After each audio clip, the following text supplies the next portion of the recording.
Hi friends, எல்லோரும் எப்படி இருக்கீங்க? இன்னைக்கு கொஞ்சம் முடியாக தான் இருந்தது. தோசை மாவு ஆயிடுச்சு. அதனால் நேற்று ஆளு சப்பாத்தி இன்றைக்கி அடை பண்ணிடலாம் அப்படின்றனால அடைக்கு தான் ஊற வச்சு நான் இன்றைக்கி மில்லட் அடை சாமை அரிசியில் பண்ணியிருக்கேன். அரிசிக்கு பதில் சாமை, அவ்வளோதான். பருப்பு எல்லாம் அதே மாதிரி தான். அதான் ஊற வச்சு ஏஞ்சி வந்தோடனே ஊற வச்சுட்டு பாப்பா ஃபீட் பண்ணி தூங்க வச்சாச்சு. அதுக்கப்புறம் தான் கிச்சனுக்கு சட்னி அடைனாவே மேண்டேட்டரியாக தேங்காய் சட்னி தான் டிஃபால்ட்டாக. அதையும் அரைச்சி எடுத்துகிட்டு கொஞ்சம் வெங்காயம் கட் பண்ணி எல்லாம் போட்டுட்டு, சரி இது கூட எப்பயுமே அடைனா வெண்ணெய் தான் ரொம்ப டேஸ்ட்டாக இருக்கும். வச்சு சாப்பிட்றது எனக்கெல்லாம் பிடிக்கும். அம்மாவும் அப்படி தான் சாப்பிடுவாங்க.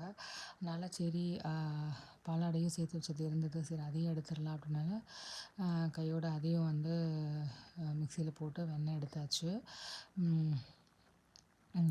அதனால் அதையும் ஃபுல்லாக எடுத்துகிட்டு தோசையும் ஊற்றி ஃபஸ்ட்டு பாப்பா எந்திரிக்கிறதுக்குள்ளே சாப்பிட்றலான்னு சாப்பிட்டா.